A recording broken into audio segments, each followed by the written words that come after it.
অনুরাগের ছোঁয়ায় দেখুন চারু এবং সাক্ষ্যদীপের মহাবিবাহ। অনুরাগের ছোঁয়া 3 বছরের পুরনো হয়েও এখনও জমজমাট এপিসোড দিচ্ছে। লাস্ট কয়েকদিন ধরে সবচেয়ে সেরা এপিসোড হলো অনুরাগের ছোঁয়ায়। অবশেষে চারু সোনা তাদের ভুল বুঝতে পেরে যায়। সোনা এবং চারু ভালোভাবে বুঝে যায় যে কোনোভাবেই সূর্য এবং দীপাকে আলাদা করা যাবে না। তাই সোনা, রূপা, চারু, সাক্ষ্যদীপ, তবলা সবাই মিলে সূর্য এবং দীপাকে মিলিয়ে দেবার জন্য নতুনভাবে প্ল্যান করে। সোনা চারুর কথা ভেবে সূর্য জীবন থেকে দীপাকে চলে যেতে বললেও রূপা সোনাকে বুঝিয়ে সূর্য এবং দীপাকে এক করতে চলেছে। তবে এর মাঝেই ধারাবাহিকে দেখা গেল যে চারু এবং সাক্ষ্যদীপের নতুন সম্পর্কের ইঙ্গিত, কারণ তাদের মধ্যে দুষ্টু মিষ্টু ঝগড়া শুরু হয়ে গিয়েছে।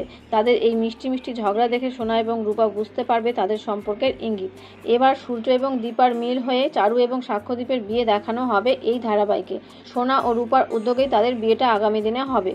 একদিকে সূর্য দীপার মিল এবং অন্যদিকে চারু এবং সাক্ষ্যদীপের বিয়ে, তাই মনে করা হচ্ছে আগামী দিনে এই ধারাবাহিকে হ্যাপি এপিসোড আসতে চলেছে। তাই দেখতে থাকুন রোজ অনুরাগের ছোঁয়া। তো বন্ধুরা, বিনোদন জগতের এমনই নিত্য নতুন আপডেট পেতে চ্যানেলটিকে অবশ্যই সাবস্ক্রাইব করবেন। ধন্যবাদ।